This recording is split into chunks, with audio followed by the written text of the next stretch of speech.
Welcome back to the Deep Dive.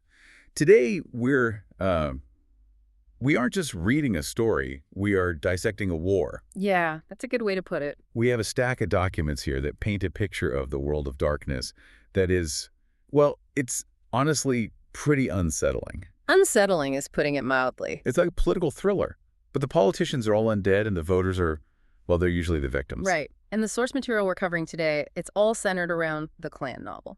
Lasombra, it's a masterclass in predator psychology. I mean, it really is. So where do we even begin with something this big? Well, I want to start exactly where the text starts, with gravity. Gravity. Gravity, yes, exactly. Specifically, the effect of gravity on a body falling 37 stories. Okay. We open in Philadelphia. It's July 1999.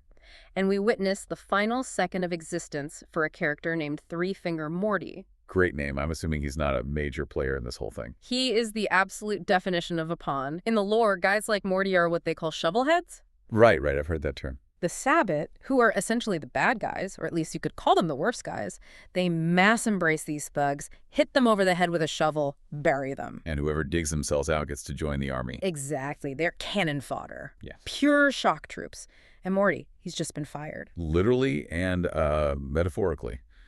The text describes his impact as a meaty thump. It's so visceral. It is. But what struck me wasn't the gore, really. It was the perspective. We aren't down on the street with Morty. We're 37 floors up watching him fall. And standing on that ledge is Lucida of Aragon. And this, right here, introduces the first major theme of our deep dive, the apathy of the elder. She's completely detached. Completely. Lucia isn't panting, she isn't sweating, the wind is whipping her hair. It's described as midnight black. But she doesn't feel the cold because she's a corpse. A very old, very powerful corpse. Precisely. She seems almost, is it disappointment? Text says she looks down on the splatter and thinks it's too messy. That is the Lasombra mindset in a nutshell. The Lasombra are the keepers. They value elegance, control, shadow. Morty was a brute. He made a pass at her, right? She's crude, yeah. So she threw him off a building, but to her, this wasn't a fight. It was a calibration test. What? A test. The text says she feels rusty. Rusty? She just murdered a guy by tossing him off a skyscraper. That seems pretty efficient to me. For you or me, sure. For Lucida, it was sloppy. She's preparing for a contract, a high clan assassination. Oh. So killing a street thug like Morty is like a grandmaster chess player playing, tic-tac-toe. It's boring. And that boredom is dangerous. It means she's looking for a real challenge. A real hunt. So this thud in Philly is basically the opening bell. The warm-up is officially over. She heads for the stairs, leaves the mess for the mortals to clean up. Exactly. She's done playing with her food. She's ready to hunt other predators. But to understand why she is the way she is, we have to look at where she comes from. Or, maybe more accurately, who she comes from. And that brings us to Madrid, to the Cathedral of Shadows. The Iglesia de San Nicolás de los Cervitas, the atmosphere shifts completely here. We go from that windy, gritty rooftop in Philly to this vast, cold, stone chamber. You can almost smell it. Ancient incense and power. That's it. This is the lair of Cardinal Monçada. Ambrosio Luis de Monçada. If Lucida's the blade, Monçada's the hand that wields it. But he's not your typical villain. He's a priest, a cardinal. And he's described as beatific, corpulent, always smiling. He's a theological nightmare. That's the perfect phrase for it. You have to understand, Monçada isn't just a vampire who happens to be a priest. He has fully synthesized his Catholicism with his damnation. How does that even work? He follows a moral code, what they call a path of enlightenment, called the path of night. Okay, that is a headspace I cannot even begin to imagine. I'm evil because God needs me to be evil. Is that the gist? Pretty much. It's terrifyingly rational to him. He believes God is omnipotent. Therefore, if God allows vampires to exist, they must serve some function in his great design. And his function is what? Monçada believes he is the scourge of God. He exists to tempt the righteous and to punish the wicked. He genuinely believes he is damned, and he's okay with that because he believes it serves the Almighty. So he's sitting there playing chess, literally playing chess against another ancient vampire, Don Ibrahim. And the chess game is just a metaphor for the war he's conducting. Of course. And into this room walks Tally. Tally the Hound. Even the name just sounds relentless, doesn't it? Yeah. Describe Tally for us, because the text makes him sound unnatural. He is. Tally is the Sabbat's ultimate enforcer. The text describes him with hound-like features, unnaturally long fingers. He's an elder of immense power, someone who has survived centuries of warfare. Yeah. But, and this is the fascinating dynamic, when he's in the room with Monçada, he feels like a scolded child. That power dynamic is just wild. You have this apex predator, Tally, who scares everyone else, but he's basically just looking for Monçada's approval. He's afraid of the Cardinal. Everyone is afraid of the Cardinal. Monçada has this aura of, like, paternal wisdom mixed with absolute crushing spiritual weight. And he uses the shadows. Obtenebration, the Lasombra's signature power. He fills the room with living shadows. He doesn't just sit in the dark. The dark sits with him. It obeys him. So Monçada gives Tally his mission. And it's a twist. You'd expect him to say, go kill this person. But he doesn't. No, not at all. He explains that the Sabbat leadership in America, the invasion force, is fractured. There are 3 archbishops sharing power. A recipe for disaster. This is the Council of Wolves we'll get to later. That's the one. So you've got Sascha Vykos, Polonia, and Borges. And Monçada reveals that someone has hired an assassin to kill one of them. But here's the kicker. Monçada doesn't know which one is the target. And he doesn't care. He explicitly says he doesn't even care who hired the assassin. That seems odd. If someone is trying to whack your generals, would you want to know who signed the check? To Monçada, the who is less interesting than the why and, the outcome. He sees this as a test. A test for who? For everyone. He sends Tally not to kill the assassin, but to protect the targets and, more importantly, to identify the traitor within the Sabbat who hired the hit. And the assassin is Lucida, his own child. His rebellious daughter. The irony is just delicious. He sends his faithful hound to stop his rebellious daughter, but he gives Tally a very specific order. What's that? I am entirely too fond of you both. He forbids Tally from destroying her. Wow. Talk about fighting with one hand tied behind your back. It's a game to him. It's all a game. He shows Tally the chessboard. He's literally manipulating a piece, the Black Queen, which has Lucida's face carved onto it. So he's moving his daughter around the board just like he's trying to move her around the world. You got it. So Tally packs his bags for America, his mission. Babysit 3 incredibly arrogant archbishops who hate each other, find a traitor, and stop the world's deadliest assassin without actually hurting her too badly. Simple, right? Just a Tuesday for the Hound. Yeah, pretty much. So let's fly across the Atlantic. We land in Washington, D.C. at the Hyatt Regency, the Council of Wolves. The Sabbat War Council. And this scene is just electric. You can cut the tension with a knife. We have the 3 archbishops. Let's break them down because they are very, very different flavors of nightmare. They really are. First, you have Sascha Vykos, Clan Simis. Okay, we need to pause and explain Sims. Because if you just say the name, it really doesn't convey the horror. Right. Good point. The Simis are the fiends.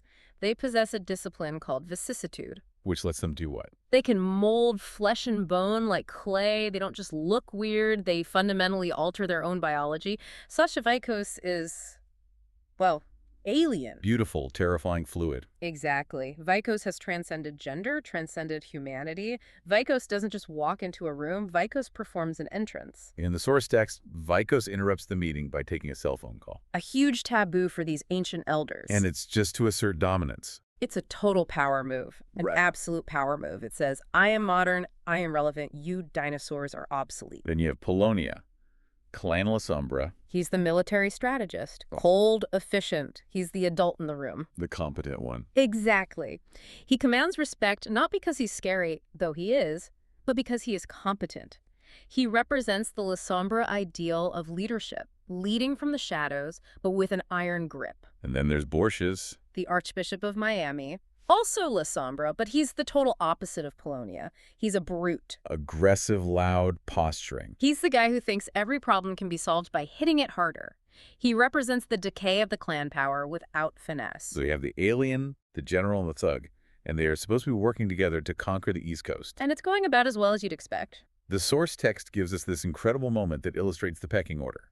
There's a minor leader there named McKellen, a nomad, kind of a rough-and-tumble biker type. And he gets fed up with Vykos' phone call and starts running his mouth. He calls Pieterzoon, who we'll get to in a second, a Jan Pieterzoon, which, I have to admit, it made me laugh. It's funny, but in this room, it's fatal.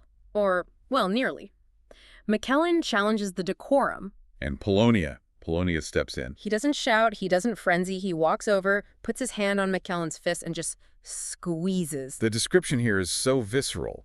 It's not a combat role, it's a physics lesson. He turns the bones in McKellen's hand to powder while maintaining a polite, calm conversation. It's a matter of control, he says. He's crushing this man's hand, popping bones like bubble wrap, and lecturing the room on courtesy. It establishes Polonia as the one you really need to be afraid of. Borgia screams, Polonia whispers. Now, right after that display of dominance, Vykos drops the bomb, the intelligence from that phone call. Jan Pieterzoon is in Baltimore. And this is huge. Pieterzoon is a high-ranking Ventru strategist from the Camarilla, the Sabbat's enemies. The other side. Right. If he's in Baltimore, it means the Camarilla is rallying, the inner circle is getting involved. This is serious. So the Sabbat leadership panics, or at least reacts instantly. They decide they have to strike Pieterzoon immediately. But look at the politics. Borges wants to capture him. Vykos insists he must be destroyed. They argue. And then, out of nowhere, Captain Blaine steps up. Captain Blaine. Yeah. A Ventru and a traitor to his own clan, fighting for the Sabbat. He volunteers his pack for the mission. It's a really tense moment. Tally is there by now, just watching from the shadows. He sees Blaine volunteer. He sees Borges getting angry about some upstart trying to take the glory. And Tally actually has to step in. He nearly decapitates Borges with the chair leg just to keep the peace. Wait, Tally attacks an archbishop. He restrains him. Forcefully. Tally makes it crystal clear. I am here to protect you, even from your own stupidity. Wow. It just highlights how volatile this alliance is. Tally is observing all the cracks. Vykos is hiding sources. Polonia is baiting Borges. Borges is posturing. The seeds of betrayal are being watered right there in this conference room. So the Sabbat is a complete mess of egos. Meanwhile, what's happening on the other side? The Camarilla. We shift our focus to Buffalo, New York. The sacrifice of Buffalo. This is grim. Yeah. We usually think of the good guys and bad guys in fiction. The Sabbat are the bad guys, so the Camarilla must be the good guys, right? Not so much. But this deep dive just shows that those labels do not apply here. Not at all. The Camarilla defenders, Prince Ladislas and Archon Theobald, they realize they can't hold the city against the Sabbat wave. They're outnumbered and outgunned. So they come up with a strategy. A poison pill. They can't win the battle, so they decide to make the victory taste like ash for the Sabbat.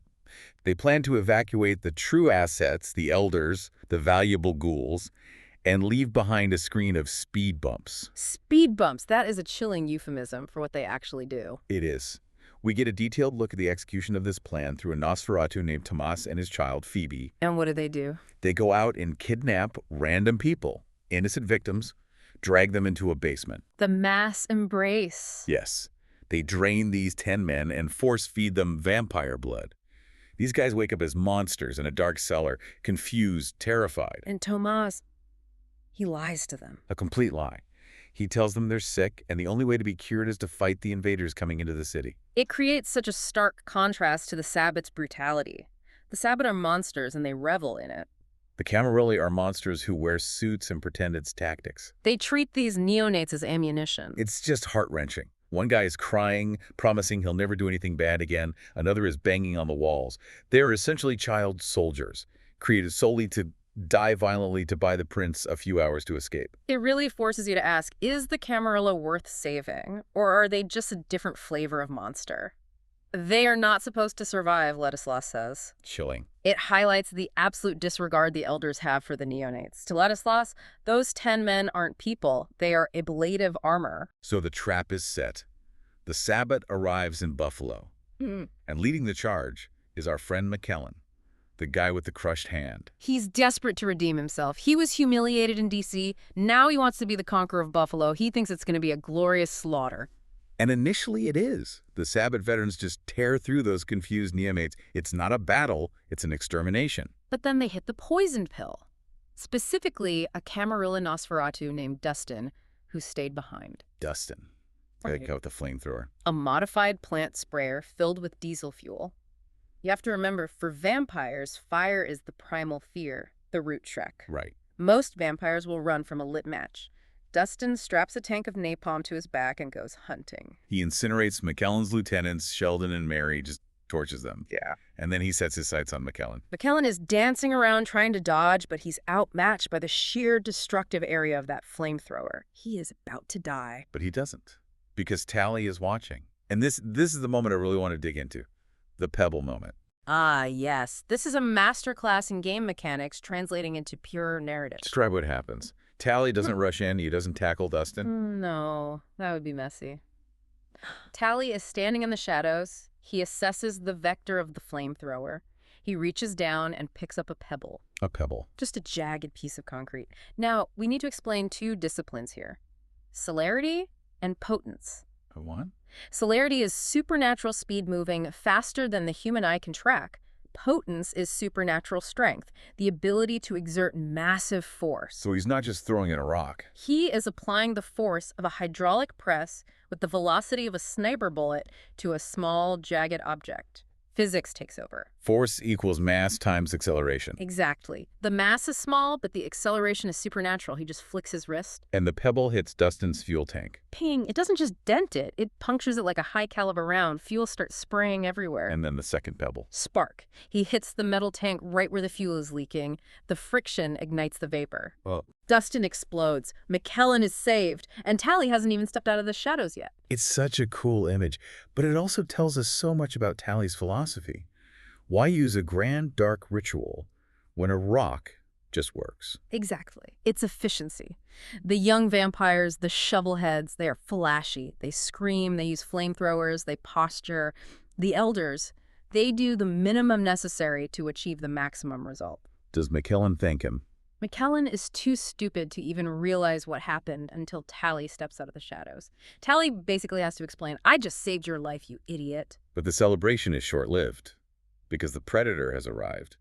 Lucida is in Buffalo. She's not there for the war. She doesn't care about the Sabbat invasion or the Camarilla defense. She has a contract. And her target is McKellen. Her target is McKellen? Wait, McKellen is the target? I thought it was one of the archbishops. McKellen is just a warm-up. Or maybe a message. Lucida confronts McKellen in the street. She unleashes the shadow's tentacles of the abyss striking from the darkness. McKellen is helpless against a Lasombra of her generation. But Tally steps in. This is round one. Lasombra Master versus Lasombra Master. The source describes this fight as just heavy. Shadows tearing at shadows. It's not just physical, it's a clash of wills. And Tally is deflecting blows meant for McKellen. He's taking physical damage cuts, bruises, because he has to protect this incompetent loudmouth while fighting one of the deadliest assassins in the world. And he wins. He overwhelms her assault, but he stops short of killing her. Remember Monçada's order, do not destroy her. Right. He delivers the message. Let it end with this one. He's warning her. Walk away, Lucida. Don't go after the archbishops. So he saves McKellen, beats back Lucida, and gives her a warning. And Lucida retreats, hungry and frustrated. Tally drags McKellen to safety while Buffalo burns down around them. It's a tactical victory for Tally, but a strategic nightmare. He knows Lucida. He knows she doesn't take warnings well, and he knows that the archbishops are walking into a trap. Which brings us to Hartford, Connecticut. Weeks later, the Sabbat leadership moves north. The trap, the atmosphere has shifted. In Buffalo, it was a riot. In Hartford, it feels orchestrated. Tally senses it. He knows something is wrong. Vykos is too quiet, Borges is too loud, and crucially, Polonia is absent. Attending to affairs in New York. Convenient, right? Very. Vykos claims her source says Hartford is weak. She goads Borges. She plays on his ego. Prove your strength, Archbishop.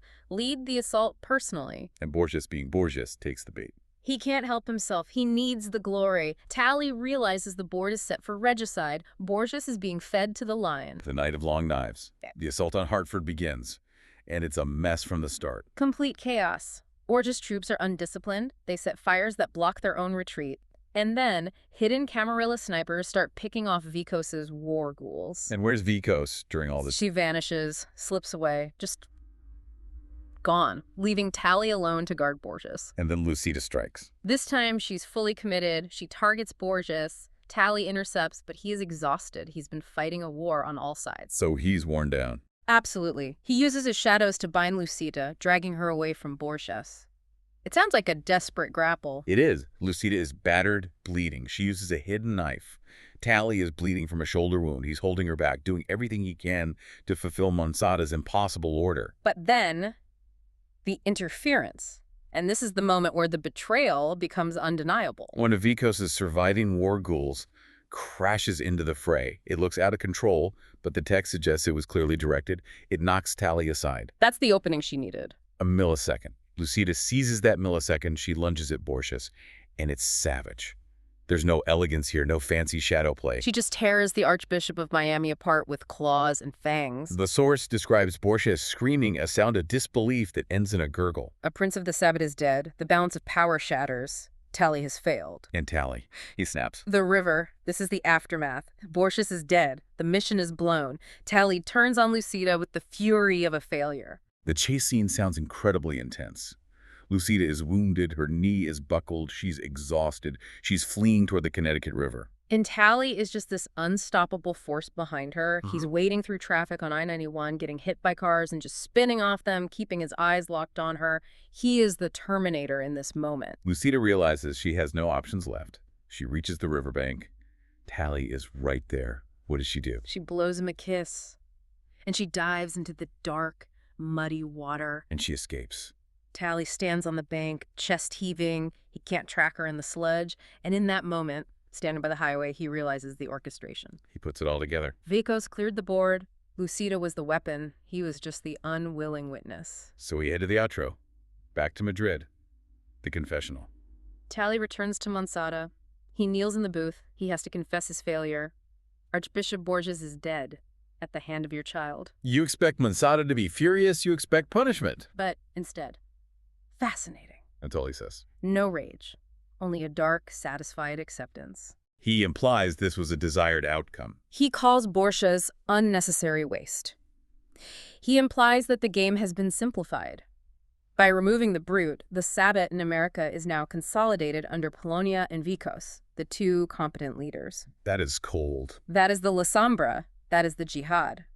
Monçada dismisses Tally to go hunt. He sits alone in the dark, resets the chessboard, and prepares for the next move. So what does this all mean? We've watched a high-stakes political assassination play out over the course of months. It means that in the world of darkness, there are no accidents. Every move, even a chaotic brawl in a burning city, is part of someone's design. Lucida thinks she's a free agent, but she was a pawn removing a bishop. And Tally thinks he's the player, but he was just the spectator. Exactly. And the war continues. Bloodier than before. Bloodier than before. Okay, let's go back and really drill down into some of these specific scenes because the devil's in the details here. I want to talk about that meeting in D.C. again. The interplay between Vykos and Polonia is subtle, but it seems crucial. It is the hinge upon which the whole plot turns. When Vykos reveals Pieterzoon is in Baltimore, watch Polonia's reaction. Or, well, his lack of one. The text says it's entirely possible he already knew. Right. And later, when they are planning the Hartford trap, Polonia conveniently has to leave for New York. He leaves Vykos and Borges alone. He essentially signs Borges' death warrant by stepping out of the room. Polonia is the ultimate pragmatist. He knows Borges is a liability. Borges is loud. He antagonizes the troops. He's strategically inept. But Polonia can't kill a fellow archbishop. That's treason. But if an enemy assassin happens to kill him? Exactly. Polonia washes his hands of it. I was in New York. Terrible tragedy. How sad. It's Machiavellian. Let's talk about the human cost here, too. We kind of glossed over the mass embrace in Buffalo, but I want to revisit that. The source material spends a lot of time on Tomás and Phoebe. It's one of the most disturbing parts of the text. Phoebe is a Nosferatu, a monster, but she acts like a demure Southern belle. She drags these men in, and Tomás, he's the architect of the lie. The lie that they are sick. It's manipulation 101. Break the subject down, isolate them, give them a false reality where you are the savior. He tells them you are sick and the invaders want to kill you. Fight them and we will cure you. Knowing full well they will all die. It highlights the absolute horror of the embrace when it's done without consent. These men aren't just dying, they are being damned. They will likely frenzy, kill innocents, and then be destroyed. Their souls are collateral damage for a military maneuver. And then you have the Sabbat side of that battle. McKellen. He's portrayed as this swaggering, tough guy, but the moment things go wrong, he crumbles. He's a bully.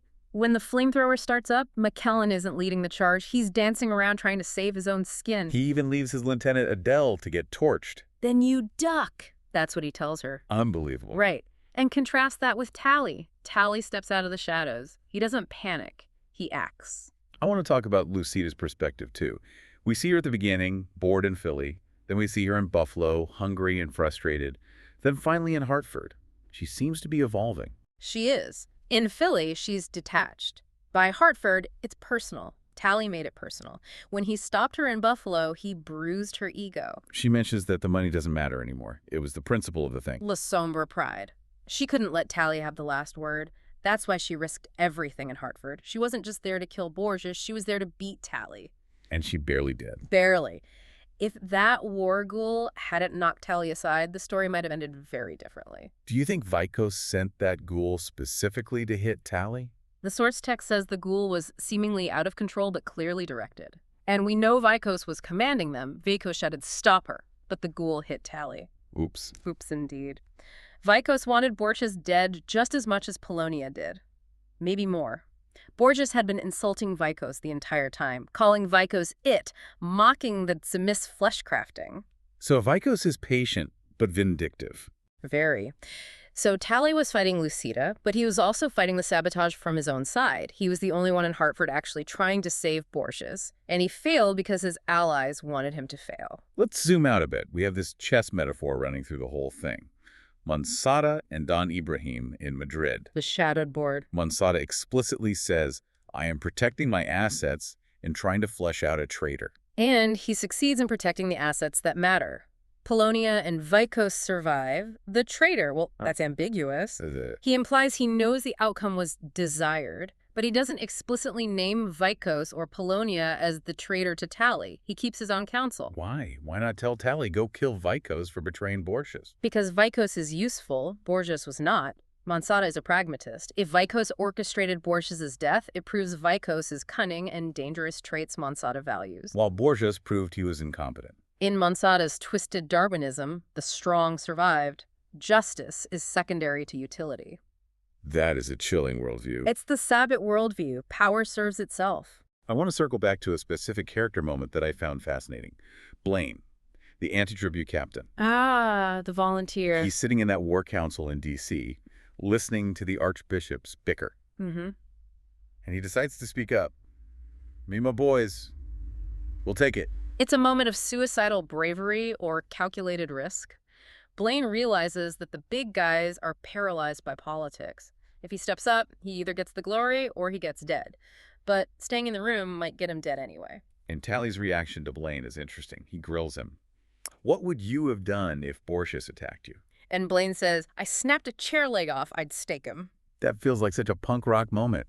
I've got a piece of wood, and I'm not afraid to use it. It earns him a sliver of respect, or at least amusement.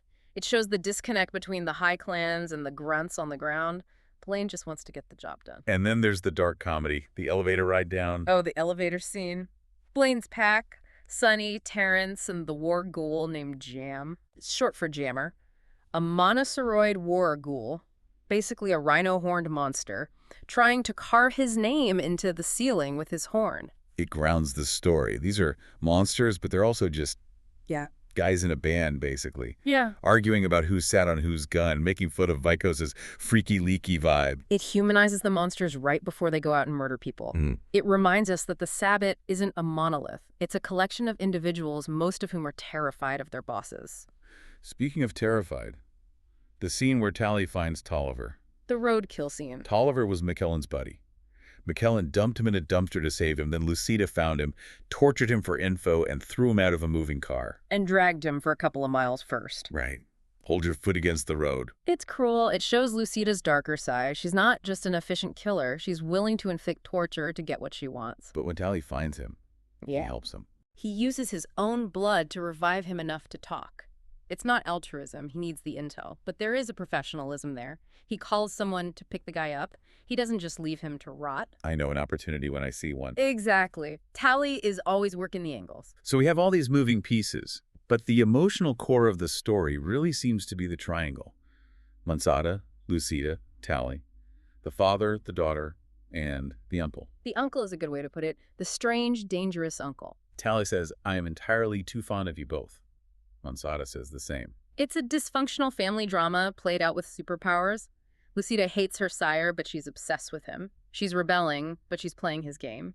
Tally is loyal to the sire, but he respects the daughter. And Monçada loves them both in his own sick way. He loves them as pieces. He loves their strength. He loves that they are formidable. When Tally confesses that Lucida killed Borges, Monçada isn't angry. He's proud. Fascinating, he calls it. His daughter proves she could outmaneuver his archbishops and his hound, That's a win for the bloodline. even if it cost him a city. Miami can be retaken. A strong bloodline is forever. That is, looking at the long game. When you're 1,000 years old, the long game is the only game. Before we wrap up, I want to ask, what stands out to you as the most surprising moment in this whole saga? For me, it's the ending, the confession. Why? Because in almost any other story, the henchman who fails to protect the VIP gets executed. Darth Vader chokes the commander who fails him, but Monçada, he offers absolution. Your penance will not be light. But he's alive. Monçada values loyalty and competence over a single failure. It makes Monçada so much more compelling than a standard villain. He's not a cartoon. He's a leader who understands asset management. And Tally is a very valuable asset. Irreplaceable. For me, the standout moment was the speed bumps in Buffalo. The sheer, cold-blooded pragmatism of the Camarilla. We often root for the resistance against the invaders, but when the resistance is force-feeding innocent people blood to turn them into cannon fodder. It blurs the lines. It forces you to ask, is the Camarilla worth saving? Or are they just a different flavor of monster? That is the question at the heart of the world of darkness. Pick your poison. The monsters who want to rule you or the monsters who want to eat you. Sherry, Always. what's the takeaway for our listener? Why should they care about these undead politics? Because it's a study in power. It shows how power isolates, how it corrupts, and how it requires constant, ruthless maintenance. Whether you're a CEO, a politician, or a vampire archbishop, the rules are the same. If you stop watching your back, someone will put a knife in it. And sometimes, that person is your ally. Especially if that person is your ally. And on that uplifting note, here is a final provocative thought for you. Monçada sent Tally to protect the archbishops, knowing full well that Lucida was the assassin. He ordered Tally not to kill her. Yes. Did Monçada send Tally to stop Lucida? Or did he send Tally to test her, to see if she was strong enough to kill an archbishop even with the hound guarding him? Was it a protection detail or a graduation exam? Exactly. If she failed, Borges lives. If she succeeds, she proves she is the Black Queen. And Monçada wins either way. That is the definition of a mastermind. Checkmate. Thanks for listening to The Deep Dive. Sleep well and check under your bed for shadows. And don't answer the door if you see a letter sticking out from under it. Good advice. See you next time.